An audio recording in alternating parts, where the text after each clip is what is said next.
jedinstvena tribina o jednoj jako osetljivoj temi, o temi bez koje ne možemo, Kosovo i Metohija. Ne zato što se razrešenje bliži kraju, nego zato što je to deo naše sudbine, našeg odnosa prema svetu i stvarima. Večeras imamo knjigu Zašto ćutiš, Srbijo, koju su priredili Stevan Đurović i Jugoslav Petrušić, a recenzent, naš kolega Radomir Vučićević, je sa nama. Pre nego što krenemo da otvorimo ovu knjigu i započnemo razgovor, ja ću pozvati predsjednika udruženja Radomira Andrića da pozdravi ovaj skup, ali vam moram reći da ova knjiga u sredini, koja je na engleskom, je mnogo deblja. Zašto? Zato što njima treba više dokaza nego nama, i to je takva priča. Nažalost, to je naša sudbina, mi uvek moramo da dokazujemo više nego što je očigledno. Radomir, izvolite.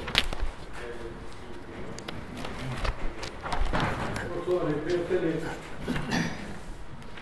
sve vas pozdravljam i naravno zahvaljujem što ste odvojili svoje vreme da dođete. Ipak je ovo malo nije za književne razgovore na ovaj način, ali sama po sebi tema, ona je intrigantna jer nam ukazuje na mnoge stvari koje mi nismo ni znali dovoljno, ili ako smo ih i znali, nismo imali predstavu pravu o svemu tome. Jer ova knjiga Zašto ćutiš, Srbijo, čiji su autori, kao što već znate, Stevan Đurović i Jugoslav Petrušić, koji na jedan neposredan način, kao učesnici uopšte tih događaja na Kosovu i Metohiji, iznose i svoja autentična zapažanja, svedočenja, ali ono što je najbitnije, knjiga je zasnovana, to ćete se i vi uveriti kad budete čitali, na dokumentima. I to dokumentima koja nisu, da kažemo, da ne potiču od naših ljudi, nego od stranaca, od, ajde da kažem, ako može da se kaže, sa onih ljudi koji su tu bili na neki način prisutni, bez obzira da li su oni na jedan određen način tu istinu gledali jednostrano ili ne, ali su dokumenta tu. Dokumenta sama po sebi dokazuju da neke stvari u ovom vremenu koje, ako govorimo o ovom vremenu, moramo da kažemo i o toj distanci koja je neophodna da bi se neke stvari progovorile, ali dokumenta sama po sebi nam omogućuju da sagledamo, ajde uslovno je, i našu stvarnost. I našu stvarnost. Znači, i tu istinu koja, kako reče Miljurko, koja je i naša sudbina. U ostalom, mi danas kad razgovaramo o Kosovu i Metohiji, mi vidimo da je to pitanje na kome mi zasnivamo mnogo šta. Znači, i svoju potiskujemo i neku neizvesnost u krajnjem slučaju. Neizvesnost je potiskivana i onog trenutka kad se branilo na vojni način Kosovo i Metohija. I znamo koliko je ta cena bila skupa i teška. Uostalom, mi znamo da sloboda, ako može tako da se kaže, posebno kad je reč o Srbiji, samim tim, ja ne govorim o Kosovu i Metohiji van Srbije, nego kao deo Srbije, da ta sloboda ima lica zapravo i tih ljudi koji su za nju život dali. Utoliko ova knjiga može da nam bude putokaz pre svega do te istine i do do nekih naših, otklanjanja nekih naših nedoumica kad je reč o Kosovu i Metohiji. Zahvaljujem i pozdravljam naravno autore što su uložili ovaj trud i omogućili nam ovu uverljivu sliku, da kažemo, simboličnu na ovaj način. Naravno, i gospodin dr. Radoje Vučićević je doprineo ovome i kao recenzent i kao čovjek koji je ukazao na značaj ove knjige i njega naravno pozdravljam. Živjeli!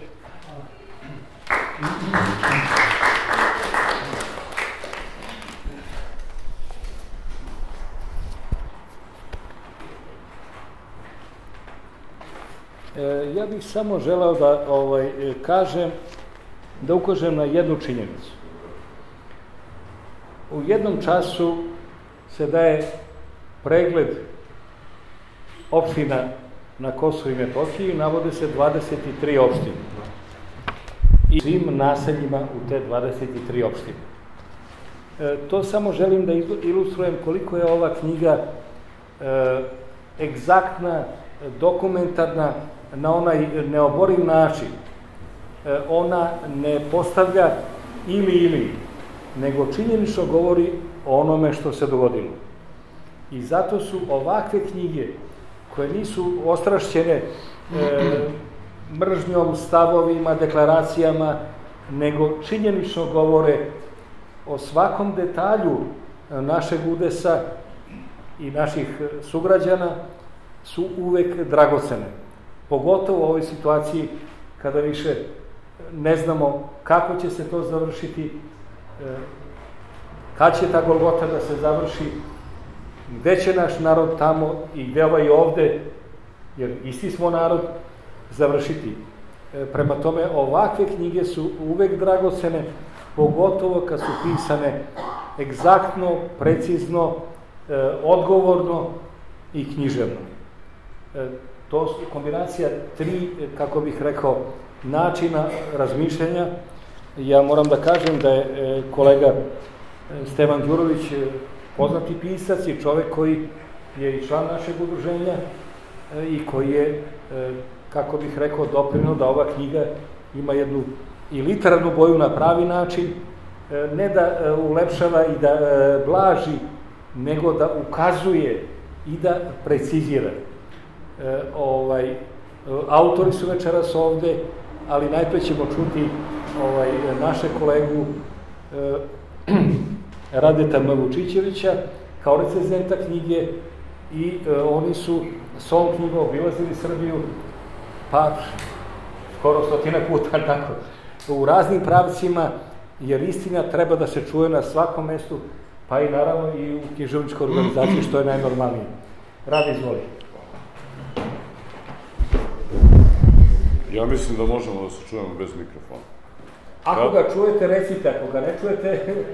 Samo nek bude glas, neko koristi mikrofon. Radujem se što sam večeras ovde. Radujem se tim pre što u ovom bogougodnom umetničkom zdanju sedi predsjednik Udruženja književnika, što je tu gospodin Ljubko Kadinović, kao naši divni domaćini, ova prelepa umna publika i naravno što su ovde moja braća, moji saborci, moji prijatelji koji su autori ove knjige.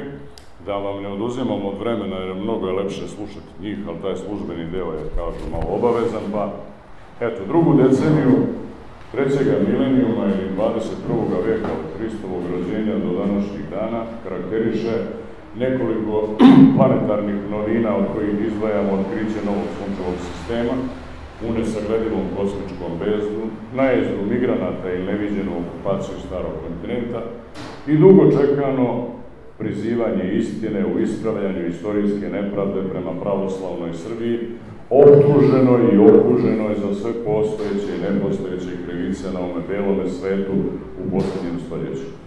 Tog odgovornog, nacionalno važnog, a istorijski značajnog posla prihvatili su se dvojica posrednika i neobičnika, dva ugledna srpska sina kojima je životno stalo da nakon biološkog opstanka na zemlji u svetu besmrtnosti i nirvane njihova imena buduća pokolenja sa poštovanjem izgovaraju i dive im se. Stevan Đurović i Jugoslav Petrušić sa očiglednim božanskim blagoslovom uspali se srpskim nacionalnim potrebama iz otvorene Pandorine kutije vade, identifikuju, personifikuju, demistifikuju, razotkrivaju, klasifikuju i pravim imenom nazivaju sve one koji su u svojstvu mirotvoraca, predstavnika evropskih i belosvetskih međunarodnih savjeta, agencija, sudova, lažno optuživali, podmetali, klevetali, ružili, tužili narod srpski za sve postojeće i nepostojeće zločine pod kapom nebeskom. Pukovnik i obaveštajac u autorskom obraćanju u ukupnoj civilizovanoj javnosti postavljaju teško pitanje zašto ćutiš Srbijo, što u daljoj intelektualnoj interpretaciji tumačenja ima povratnu refleksiju, a ona se može shvatiti za svaki narod ponaosob.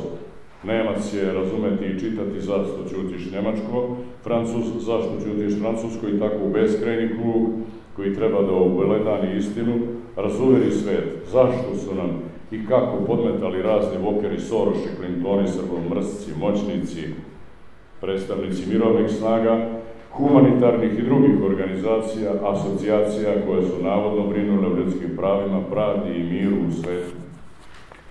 Knjiga Zašto ćutiš Srbijo je prva bibliografska jedinica ove vrste sa ovom i ovakvom specifičnom težinom, porukom i poukom, kako su sila i moć samo privremena faza u nacionalnoj istoriji jednog naroda koji je preživeo Otomansku imperiju, Austro-Ugarsku monarhiju, sile osovine, građanske i verske ratove, na kraju se uspešno okušao sa NATO alijansom i sada mu samo još valjda preostaje neki kosmički sukob ili je to govorka šala kojom vedrimo naš slobodarski i nesputani duh Spartanaca.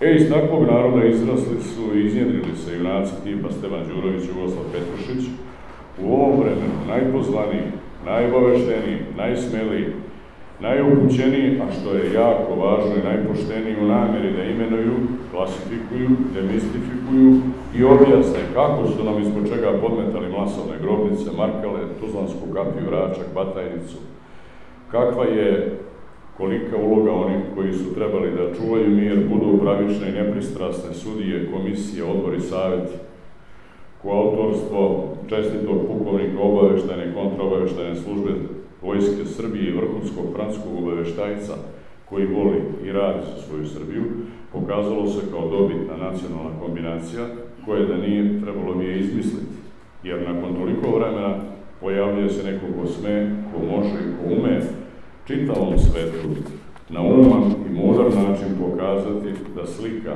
o nama poslata u svet od stranih naših neprijatelja ima i onu drugu, lepšu, istinitiju stranu odraza i obraza srpskoga.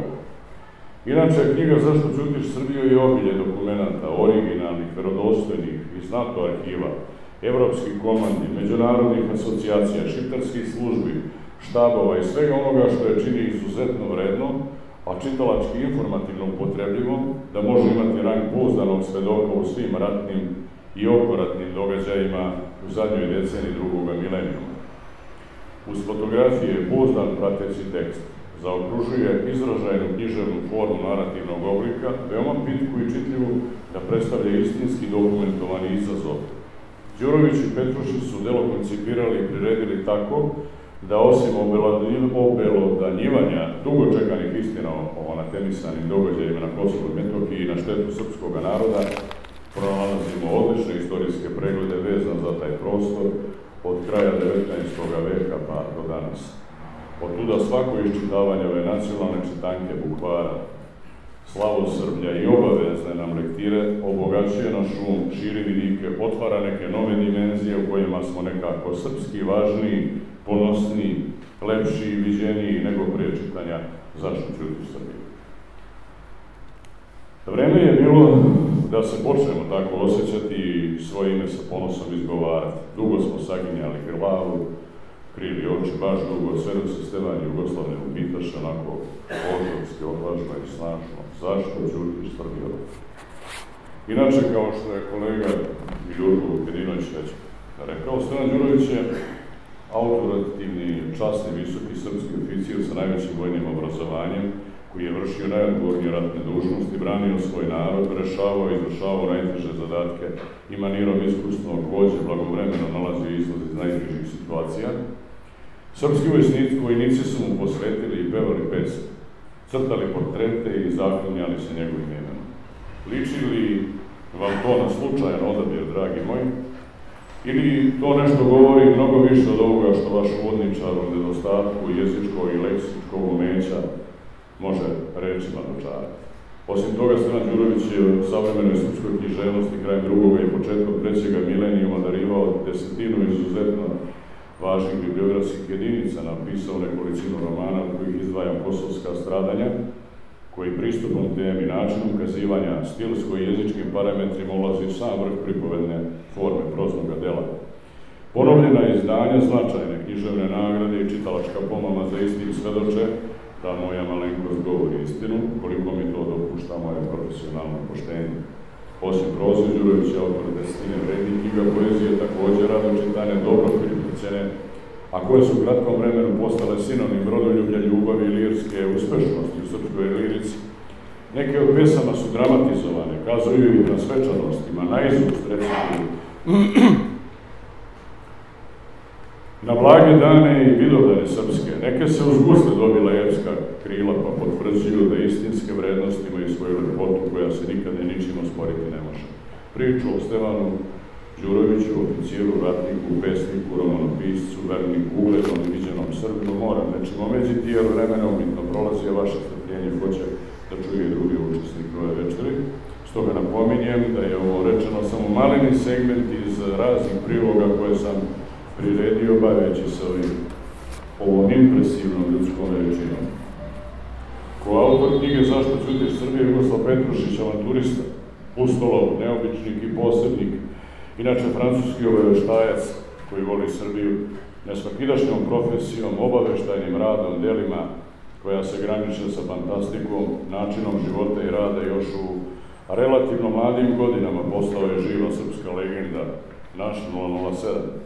Petrušić je sazdan i sačeđen od posebnog čovjekolikog tkiva, predodređen i Bogom dan za velika dela sa naglašenom crtom lidera, vođe, nekoga kome se već napravi pogled bezrezervno veruje i koji svojom mačom pojavom otklanja sve sumnje, ono što radi, govori, suvjeriše. A Jugoslav je istinski sugestivan, u čemu se posebno ističe njegova karizmatična mimikrija sa psihološko doziranom gestikulacijom i naglašenim isticanjem grandega. Vešti putnik navikao na stresove, izazove, problematične situacije, suvereno vlada prostorom nepredvidivim događajima, riskirajući više od rizika, daje sve od sebe kako bi njegov, to je naš narod srpski, mogao imati prave, blagovremene informacije. Pre onih drugih, da bi se zaštitio, stao u odbranjenoj gardi i odbranio od belosvetske opasnosti. Ljudi poput Jugoslava rađaju se jednom u veku, i to ne svuda. Od tuda smo valjda kolektivno ponosni što ga ovako i ovdje imamo baš mi, sada kada je specijalno obaveštajni rat protiv Srbije, najizraženiji u istoriji postojanja. Pisac ovih redova odavno iz gospodina Petrušića vidi kao nacionalnog heroja tako, kao i ne bi postojao, trebalo bi ga izmisliti, jer drugi narod je do običnih vagabunda pokušava izboriti dvajne autoritete da mi štitili razne veličine i zadovoljene lažne sujete. Jugoslav je obrazovan i poliglota, majstor transformacije i gospodarske situacije u kojoj se odlučuje trenutak života ili čas smrti. Geroj naših vremeni, čovjek poslednik i neobični psiholog i sugestiolog, čije reči mogu imati terapijski ton, ali i naredbodavni karakter. Jednom rečju zaslužuju naslov velikog dela Jugoslav Petrušić, mit ili legenda. Poštovani, dakle, niko upućeni, niko umni, niko pozvaniji od autora knjige Zašto ćutiš Srbije nije mogao stvoriti ovako značajno nacionalno važno delo, kao što su to besmrtnici i posebnici srpski Stevan Đurović i Jugoslav Petrušić. Podižem srce svoje putne i osvetljenje. Hvala.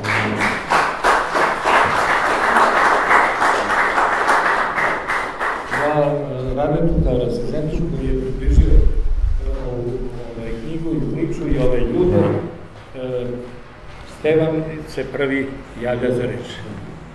Da idemo po starešinstvu.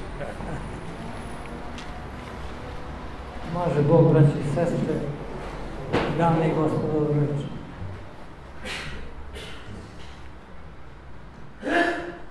šta reći posle svega ovoga što već Rade Vučićević i prethodni govornici govorili.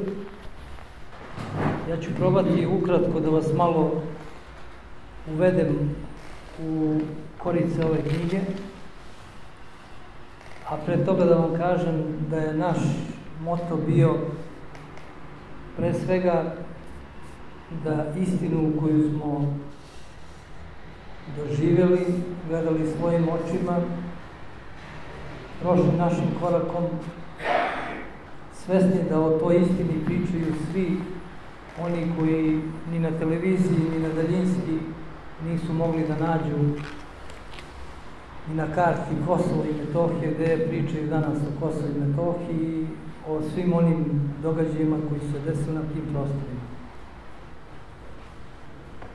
U toku dešavanja na prostoru Kosova i Metohije, od samog početka, kada je i zlo koje je izraslo iz balista pa preraslo u OVK, bio sam živi svedok na prostoru Kosova i Metohije, neko ko je u početku bio na samoj granici prema Albaniji, i prvi podaci koji su dolazili o tome šta se priprema u Albaniji 90. godina, početkom 90. godina, i ono zlo koje nas je zateklo 98. i 99. godine su već bili prisutni u ovoj državi. Nego da ne idem toliko daleko u tu priču, nas dva autora, uz pomoć preko 300 saradnika na knjizi, od generala Lazarevića kao ratnog komandanta Prištinskog korpusa, mnogih umnih ljudi, živih svedoka, i poseban je čast što danas ovde među vama su i dva borca, ali ne oni iz onih priča koje slušate svakodnevno o Košarama, nego dva borca kojima u vojničkoj knjižici stoji karaula Košara.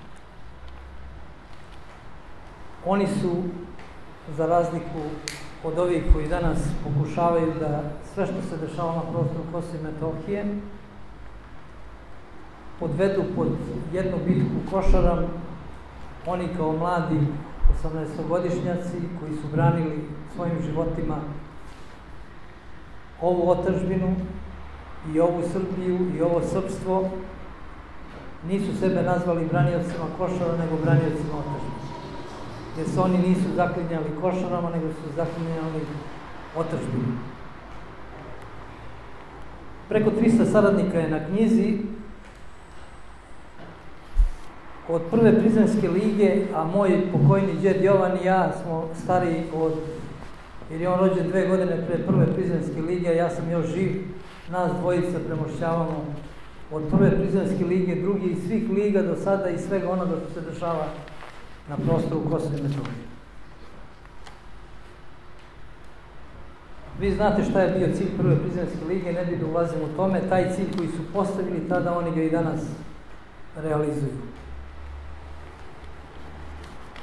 Početkom, odnosno odmah posle Prvog svjetskog rata, prvi oblici onoga što će nam se dešavati kasnije i formiranje slobodne zone na prostoru Kosova i Metohije je pojava Kačaka, čuveni Kačak Azam Bejta i njegova životna saputnica Šota Galjica, gde su mnogi naši igrali kozam, da su znali da je pesma posvećena toj Šoti, a ima ovde i čovjek koji je komšija u Drenici, moj prijatelj Dobrić, iz susednog mesta, i zna da je u 15. veku čitava Drenica bila srpska.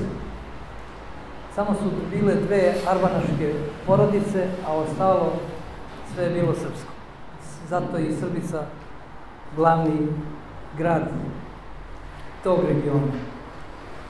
Taj Azem Bejta, kao i sve posle toga što nam se dešavalo, je bio oficir Austro-Ugarske vojske, ratovao protiv Srba, posle rata se priklonio srpskoj vojsci i sa Kostom Pećancem se pobratimio. Kosta Pećanac ga je čak unapredio u vojvodu dao mu prostor da arči i po Metohiji pljačka od Peći, Istoka, Kline, Dečana i odmah nakon Prvog svjetskog rata formira slobodnu teritoriju od 5 sela u samoj Drenici. Kad su vidjeli koliko su se prešli u svemu tome, srpska vojska i Kosta Pećanac organizuje akciju i likvidira Azema Bejtu. Posle njegove likvidacije Šota Galjica je 1-2 godine isto pokušavala da zadrži taj prostor, ali i ona je konačno završila likvidaciju. Znači, od Kačaka se kasnije pojavljuju balisti.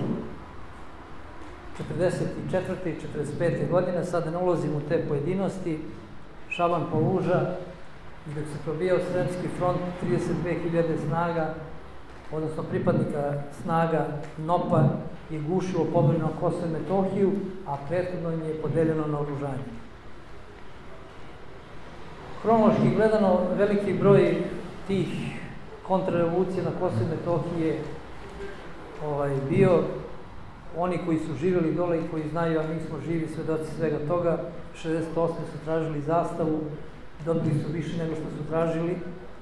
81. čuvene demonstracije gdje je morala čak i vojska da se uključi sa ne samo rušilačkim, nego i sa likvidacijama. Kasnije i kroz Ustav 74. godine i ono što su uradili pre svega Kardelj i Petar Stambolić i pojedini srpski rukovodioci je upravo išlo kao onome što nas danas čeka. Čuli ste i znate da je bio čuveni protest i štrajk rudara u Starom trgu 89. godine. Scene koje su vidjele sve medijske kuće širom sveta oko navodnog trovanja. Vidite čuda u jednoj školi gdje žive i uče i đaci Srbi i Šiptari. Šiptarska djeca se truju i to svet gleda, a srpskoj djeci nije ništa. 98. i 99. godina, odnosno početkom 90. godina na prostoru Albanije je registrovano 7 centara za obuku Šiptara. Te podatke ja u to vreme kao načelnik bezbednosne prizrenske brigade i moji saradnici smo imali i dostavljeni su vrhu države.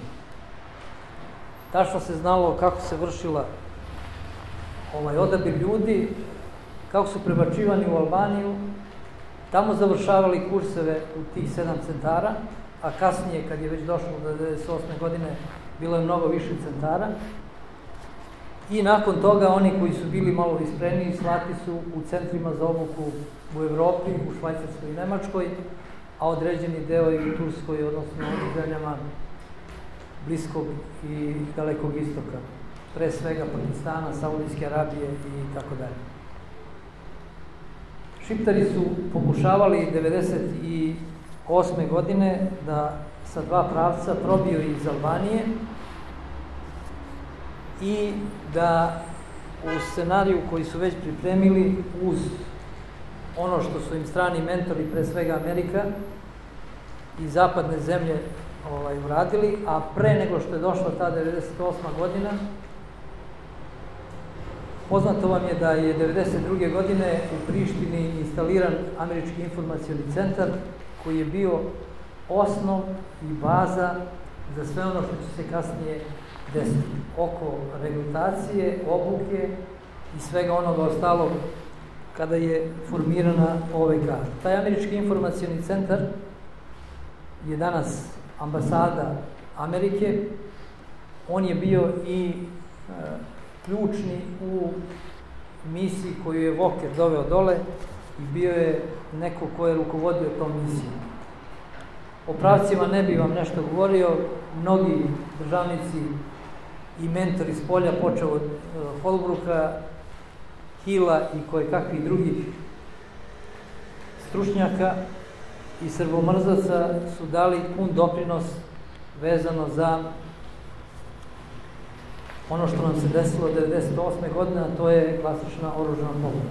1998. godine, prema operativnim saznanjima, što se krilo u ovoj državi, jer su podaci rukovodstva državne bezbednosti u to vreme tvrdili državnom vrhu da je na prostoru Kosova i Metohije svega 800 bandita koji su po grupama, a mi smo raspolagali s podacima na terenu i podacima koje između ostalog dostavljao i moj sabrat, odnosno ratni drug, saborac Jugoslav Petrušić, što dokazujemo u knjizi.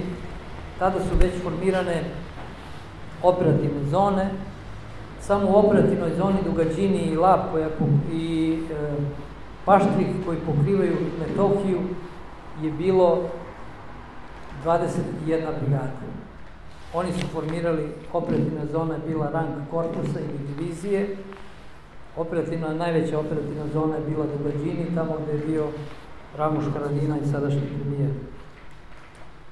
O tim podacima šta su oni radili, na vreme je dostavljeno državnom vrhu. Na državnom vrhu je dostavljeno i da su 1993. godine Albanci u Albaniji napustili granicu, da je ona bila porozna.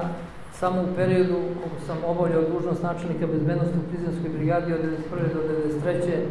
je bilo 53 ubistva na samoj granici u ilegalnim prelazima. 90. godine i 1991. imamo totalno razoružavanje Šiptara i 1991. godine od drugove je traženo da izazove nerede na prostoru Kosova i Metohija. U pripremljenom scenariju u 15 dana je trebalo raznim rezolucijama da se kompletno srpstvo na ovim prostorima baci pod nogu. Znate da je već počeo slučaj sa Hrvatskom, Slovenija već odradila svoj deo priče i kad su ga pitali, ima to i zabeleženo, službe to imaju, on je odgovorio da ni jedan dan ne može da drži pod kontrolom ili da izazove nerede koji su. I sad imamo 1991. godinu gde apsolutnu vlast ima država Srbija na prostoru Kosova i Metohije, a 1998. dolazi do oružane pobune. Moram da priznam, kao i svim periodima pre toga, glavni krivci smo mi, 3 do 5% Srba koji su imali vlast i moć u svojim rukama su kumovali da do ovoga dođe. Evo vidite, ovde su prikazane i sve te brigade koje su po tim operativnim zonama, bilo je 7 operativnih zona i 2 u rezervi. Pored operativnih zona tu su bili mudžahedini, odnosno borci koji su dolazili sa Bliskog istoka. Jedan deo je dolazio iz Bosne, pošto je već stekao i uvežbao klanje Srba po Bosni i Hercegovini. Taj isti deo, te dve jedinice su se locirale na prostoru Kosova i Metohije, u rajonu Drenice i u rajonu Đakovice. I to je ono što je bilo nama prisutno.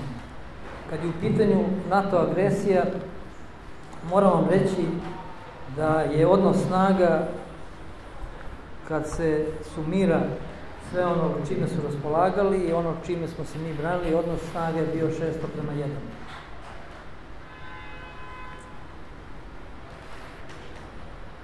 Nikada više jedinstvo i nikada viši otpor nije pružen nego u periodu NATO agresije i kogod kaže da smo mi vojnički izgubili, taj ne govori istinu. Ono što su radili pre svega mladi vojnici na redovnom služenju vojnog roka, a država nikad to nije znala da ceni, je najveće herojstvo koje je u novijoj istoriji urađeno na ovim prostorima. Da je bilo pravde i oni koji znaju šta je to pravda i šta je to herojstvo, svoj generaciji mladih vojnika koji su zakletu dali na granici i ostali 15 meseci do sramne kapitulacije i potpisivanja, odnosno pristanka u Skupštini Srbije da se svaki pripadnik vojske i policije koji je mobilisan, da mislite u ratnom stanju, svi su vojno sposobni i mobilisani, mora da napusti prostor Kosova i Metohije i mi nismo kapitulirali pred Briselom, ni pred NATO-om, ni pred bilo kime, kapitulirali smo našim odlukama.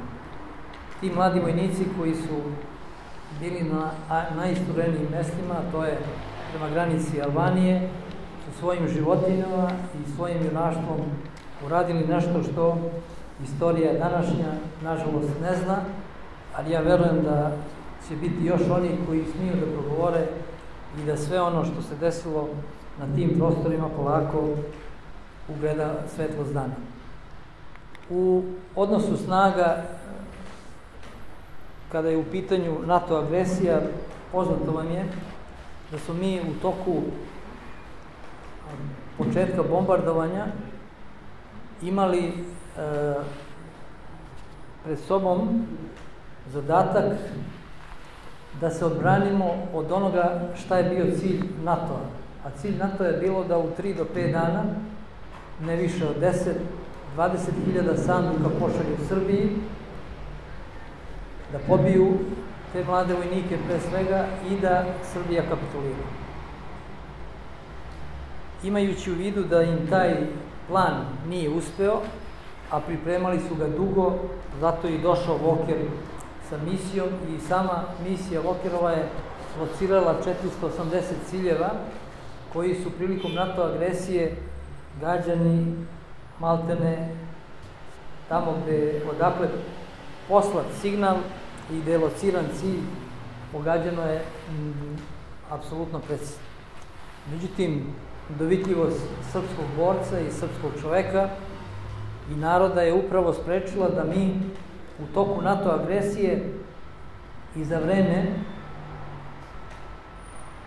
najbrutalnijih dejstava dešavalo se da u toku jednog dana i na prostoru Kosova i Metohije dejstvuje i preko 800 aviona, bombardera i lovaca, da mi, bez obzira što je svačiji život vredniji od bilo čega, nemamo tolike gubitke. Ako vam kažem i uporedimo dva perioda, period od početka 1998. godine do sramne odluke u Skupštini Srbije da se svaki pripadnik vojske i policije povuče sa prostora Kosova i Metohije, 10. juna, odnosno 12. kad je već počelo povlačenje, je u odnosu na isti toliki period od tog 12. juna do kraja 2000. godine, dolaskom mirovnih snaga u tom periodu, za vreme prisutstva mirovnih snaga na prostoru Kosova i Metohije, 826 je žrtava bilo više nego za vreme dok smo se mi borili sa teroristima i dok smo se borili sa NATO. Onda možete zamislite u kakvoj misiji su došli, na računajući ono što se desilo 2004. godine. Šta hoću da kažem, mi smo obmanjivali, kad kažem mi, pojedinci na rukovodećim mestima, mi koji smo bili dole na prostoru, to zna Jugoslav najbolje, da smo slušali komande od samog vrha, verovatno nijedan od nas ne bi se vratio živ, a eto, uspeli smo da svoj toj sili nekako se usprotivimo i da vojnička čizma ne uđe na naš prostor. Kad su pričali da su to teroristi, ove slike potvrđuju da li teroristi imaju ovakvu kolonu, ovakve formacije.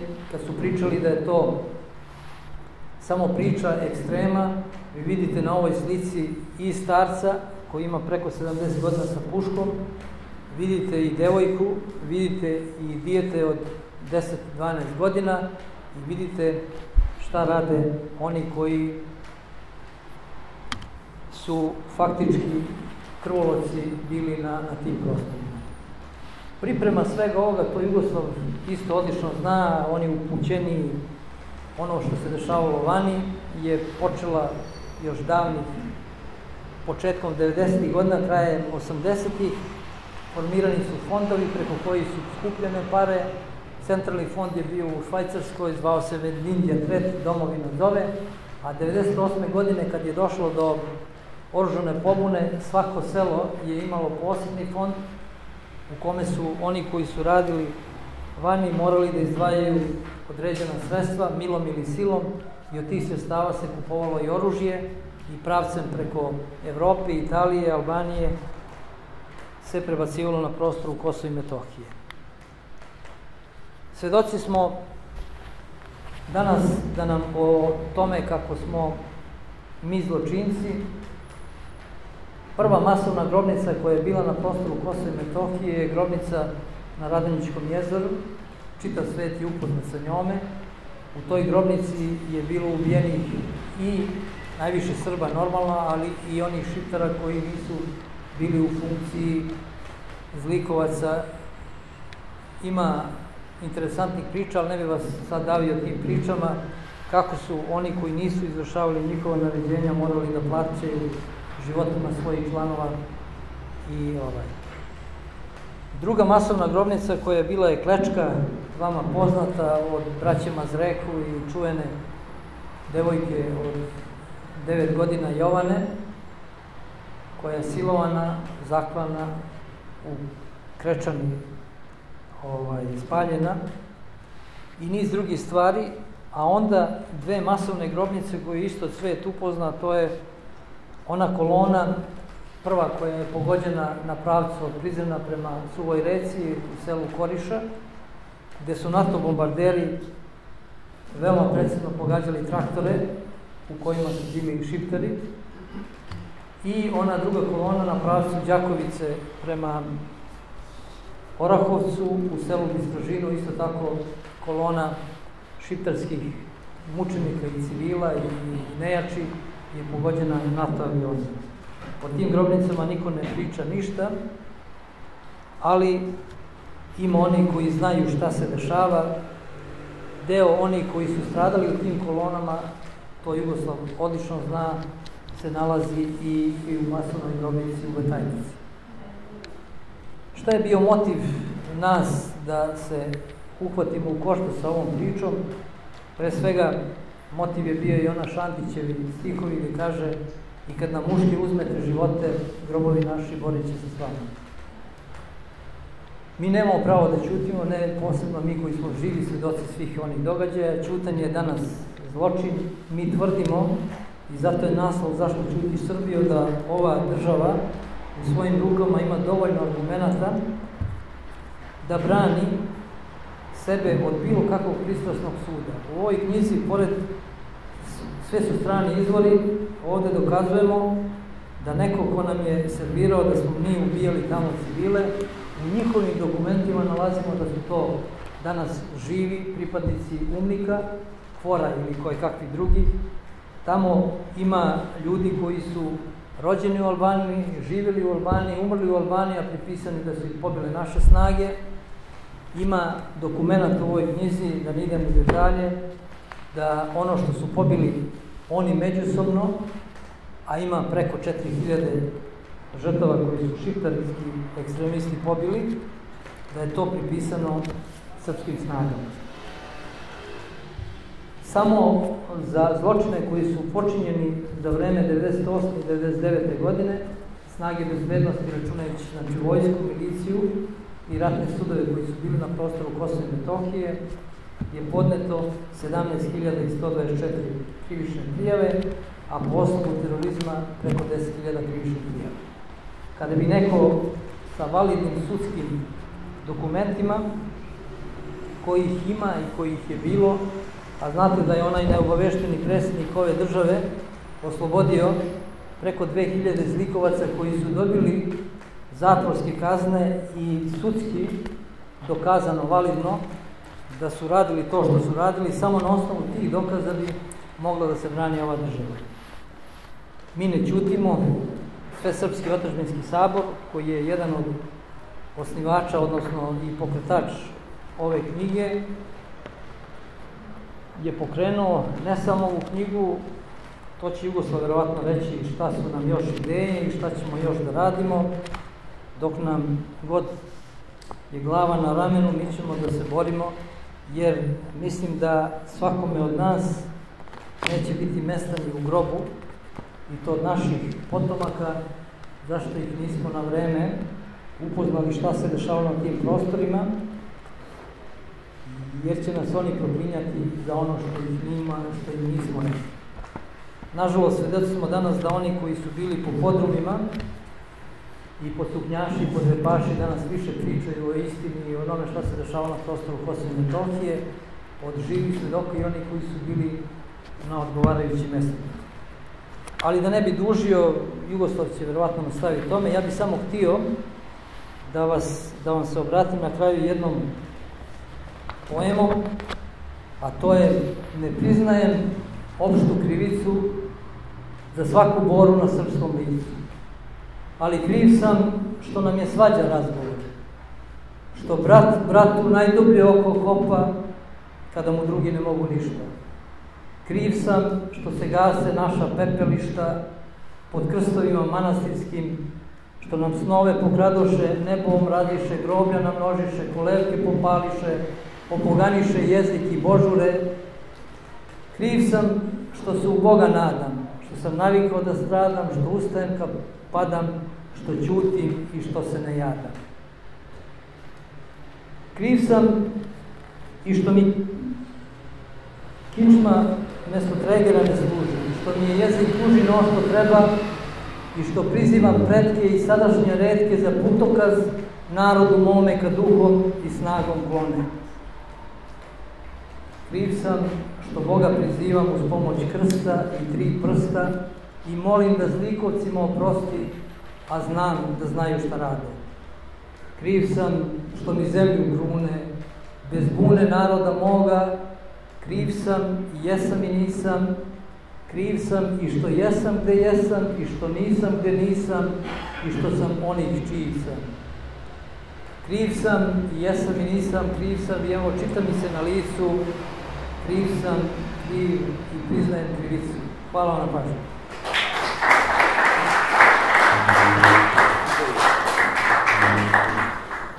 Dobro večer, hvala vam što ste došli večeras. Vidim ovde mnogo ljudi koji su i stariji, koji mogu da mi budu možda i majke i očevi i mnogo više znate o svim događanjima koje su desila ovde, ali mi delujemo samo onda kad nas dovedu u zabludu i kad iz inata pokušamo da im pokažemo da ne mogu da rade s nama to što hoće, pa tako i večera smatram da sa vama zajedno i ja onog momenta kad nam ne budu dali nikakvu drugu mogućnost da ćemo se braniti na način na koji smo se do sada branili. Nemojte ništa misliti da se ovo razlikuje od svega onoga što je bilo u Balkanskom ratu, Prvom svetskom ratu, Drugom, a možda i danas. Iako smo ovakvi kakvi jesmo, uvek smo u stanju da stanemo ispred njih i da im kažemo šta je istina.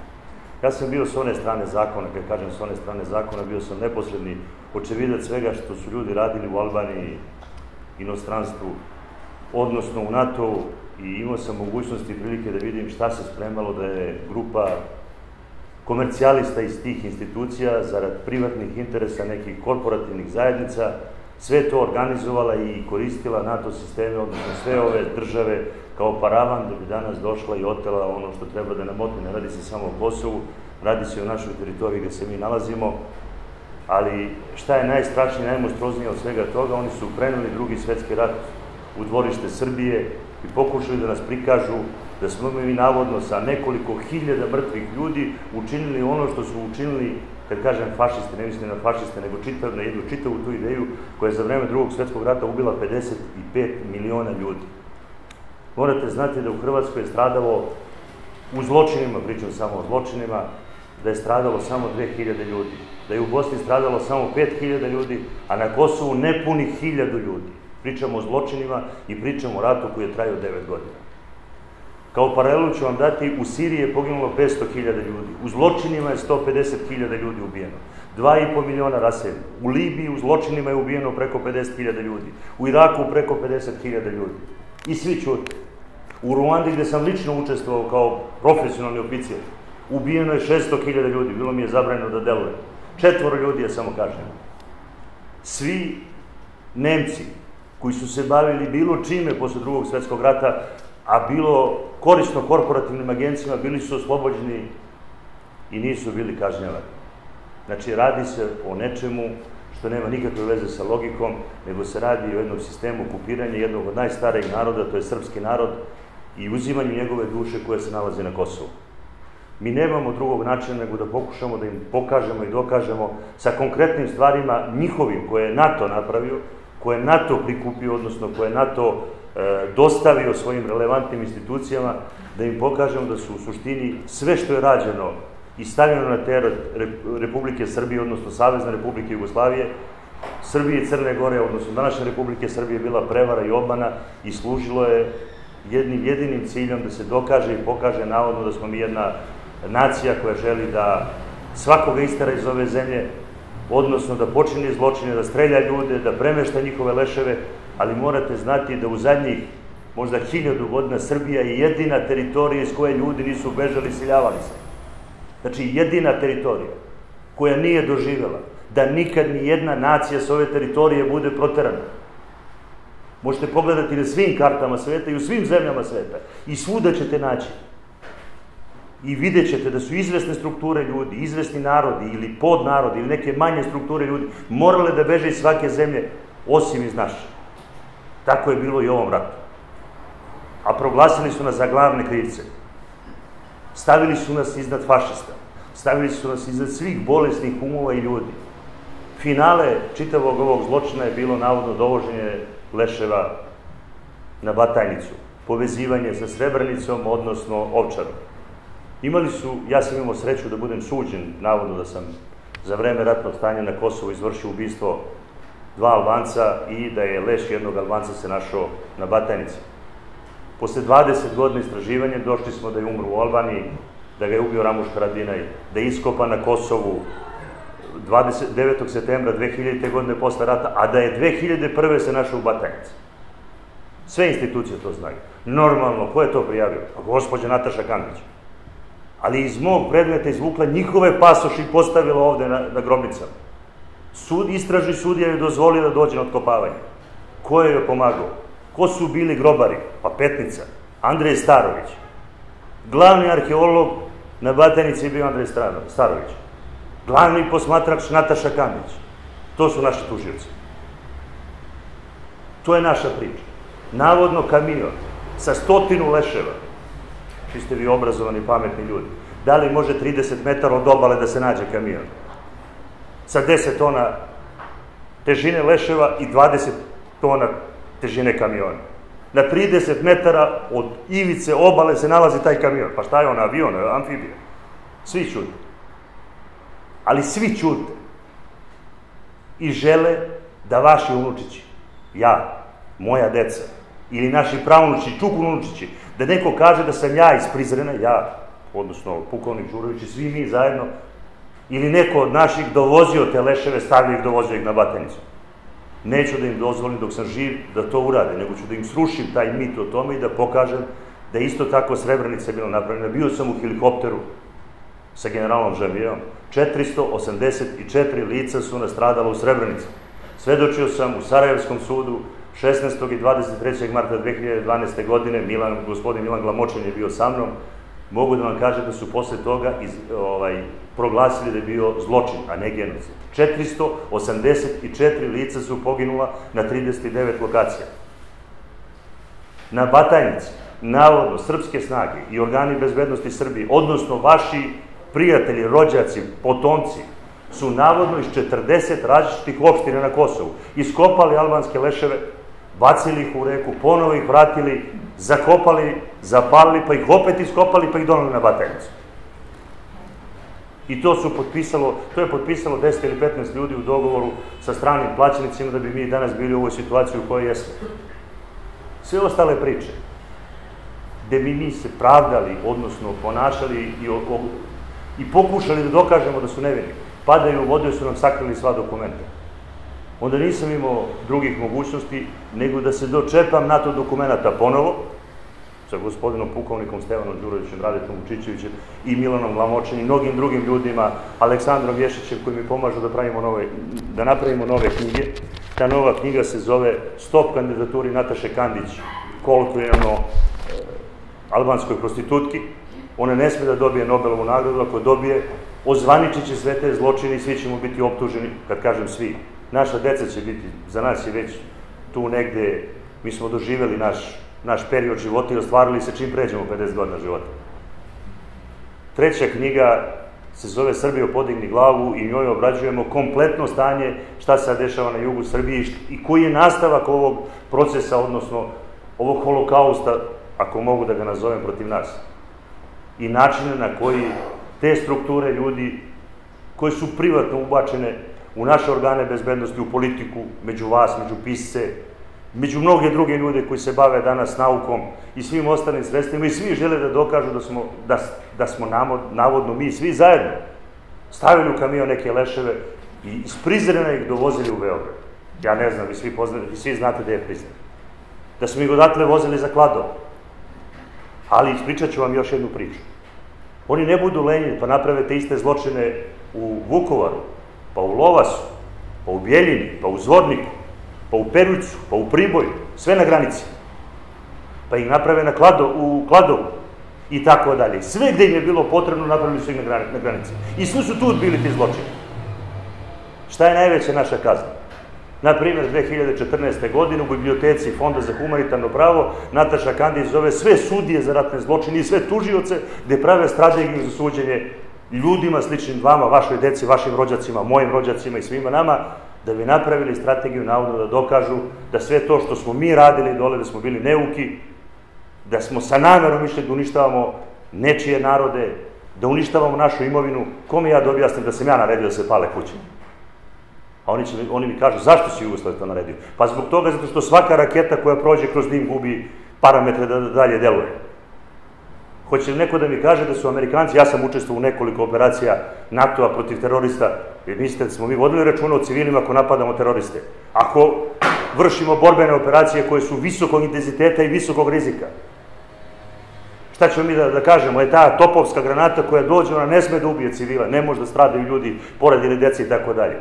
Ali 5. član Ženevske konvencije eksplicitno kaže: svako lice koje se odaje neprijateljskoj delatnosti ne podleže Ženevskoj konvenciji. Može da bude staro, mlado, veliko, kako god hoće. Ne podleže Ženevskoj konvenciji ako se odaje neprijateljskoj delatnosti. A mi smo preko puta nas imali oružanu pobunu. Mi nismo imali lice koje smo trebali da zaštitimo za vreme rata, jer su svi radili i pomagali pobunu na Kosovu.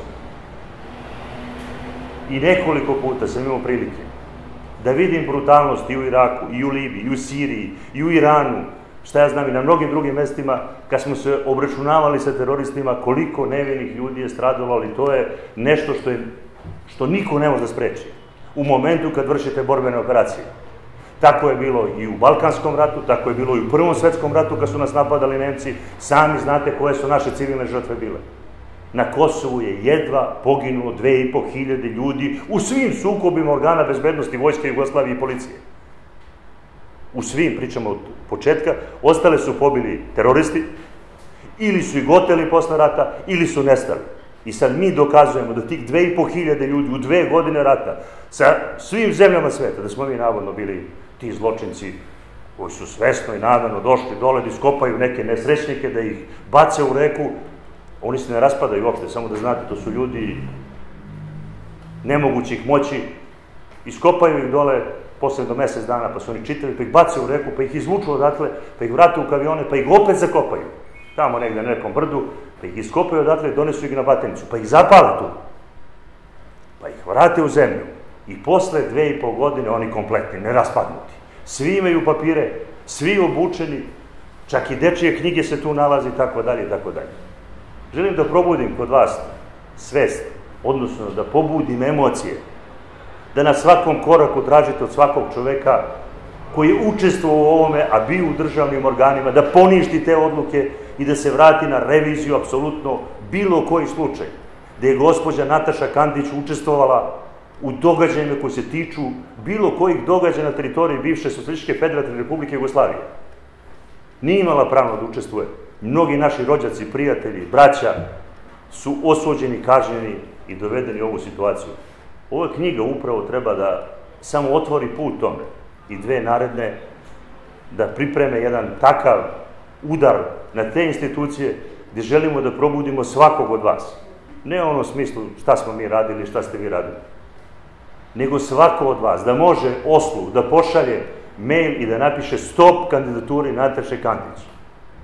Tako smo zaustavili Billa Clintona. Bill Clinton je dobio 1.000.000 mailova da ne može da dobije Nobelovu nagradu i nije dobio. Ali su zato uspeli sa Ahtisarijem da urade.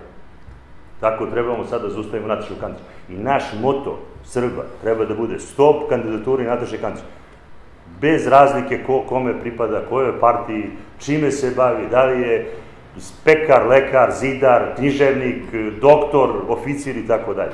Svi treba da se ujedinimo oko ideje da zaustavimo Natašu Kandić, da ona ne može da prođe u Oslu i da to bude neka naša ideja, da bar to ostavimo deci i da im ne dozvolimo da nametnute zločine, pogotovo sa Kosova, prikažu da su navodno naši najbliži iz snaga bezbednosti dovozili leševe ovde. Ljudi, da li to jedan zdrav mozak može da razume ili zdrav razum da shvati da je neko sa Kosova dovozio leševe ovde da ih prikrije? A to otkriva Nataša Kandić i Andrej Starović iz Petnice. Niko drugi, nego oni otkrivaju. I nekoliko drugih ljudi. Mi smo otišli još malo dalje. Prikupili smo sva dokumenta NATO od 1998. godine do danas. Preko 400 različitih hiljada dokumenta imate koji eksplicitno dokazuju da se radi o kriminalno-terorističkoj organizaciji na Kosovu. Oni to tvrde, ne mi. Oni. 19 zemalja tvrdi da se radi o teroristima. I da 10 familija na Kosovu danas drži kompletnu uniju. Familija Tači, familija Čeku i tako dalje. Da 2 do 3 hiljade ljudi iz njihove familije radi direktno tamo. I da su to privatizovane institucije koje služe za ono za što služe. I zbog toga mnogi ljudi koji nas optužuju i smatraju da li smo mi pravili greške, pa sigurno smo pravili, rat je bio. Ali svako od nas, uzimajući mene, za 20 godina nijedan put nisam zakasnio na suđenje. I smatram da moja zemlja treba da me sudi koliko god joj treba. I to ne znači da ja trebam moju zemlju da mrzim, nego suprotno da sva ta moja iskustva prenesem zajedno sa vama i svimi koji smo u godinama u kojima jesmo, da prenesemo deci i da ostavimo im dokumente da deca mogu jednog dana da se vrate na Kosovo. Oni mi kažu, pa propalo je ovo naše što mi sad radimo. Pa mnoge stvari su propale i ranije, pa su naša deca, odnosno mi, iza naših očeva ostvarili ono što treba da ostvarimo. Mi našim unučićima bi trebali da ostavimo mogućnost da jednog dana se vrate na Kosovo, ako nam sad oduzmu to. Ili ako nam oduzmu slobodu da se branimo u Bosni, Hrvatskoj, na Kosovu i tako dalje. Nije ovo ni prvi ni zadnji put da nas proteruju. Niti da nam uskraćuju pravo da živimo. Zato vas sve zajedno pozivam, ja se izvinjam što malo znam da je toplo i ima mnogo vas kojima je već dosta sedenja ovde i zahvaljujem se što ste svi došli i što ste nas podržali i hvala vam puno.